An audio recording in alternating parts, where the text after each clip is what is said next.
Vamos a entregar un supplitorio arriba al presupuesto 2014. Me explicaba ayer también, es algo que básicamente anualmente es un ritual de un tour año después de 2010, de luna de septiembre, octubre, todo entregar un supletorio para el cambio necesario del presupuesto corriente de año y para la final de año. En todo caso, el presupuesto cubre el gasto que o Mr. Avarosi de año.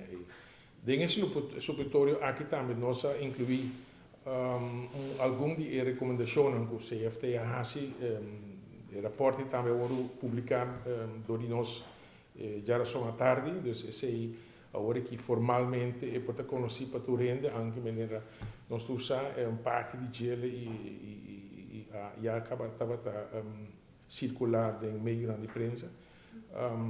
Pero a base de colaboração com nosso time, com nossa publicação agora, com nós, é claro que o supletorio de maneira que basicamente está indicado que nós precisamos absorver e integrar algumas recomendações e nossa ciele e nossa publicação dos geração. Me nem explica?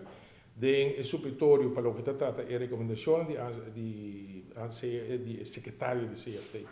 Nós incluímos lo que estava conhecido e lo que começou a suceder sowieso, dotação grande para pensão fundos AFA, suma de 170 milhões, e se para garantizar pensão que está correndo agora que acaba, mas também pensão que o senhor pagar de ano benedero, vetando leggingsgraad de AFA que tem no momento está rond de 70%. A dotação e a dekkingsgraad wordt por nível 100%, para assim, em todo caso, apta a garantizar que é para pagar toda a pensão, em todo caso, dentro do ano venidero, de 2020, e quizás hasta mais atrás também. Outro aspecto é asset fail, estando que nós a proponer para Binco health tax em forma de ponto riba BBO, specialmente para o fundo de AZV, e lei ainda não por passar em Staten, e tem trajecto legislativo, para ainda é na hora formalizar. E sei que nós temos que reservar a e parte que também ainda back para o governo, e está ao redor de 23 milhões. E fora de ser suma chiquita de 8,8 milhões, que é diferente posta no presupuesto de 2014, que não é necessário para inquirir o supletorio.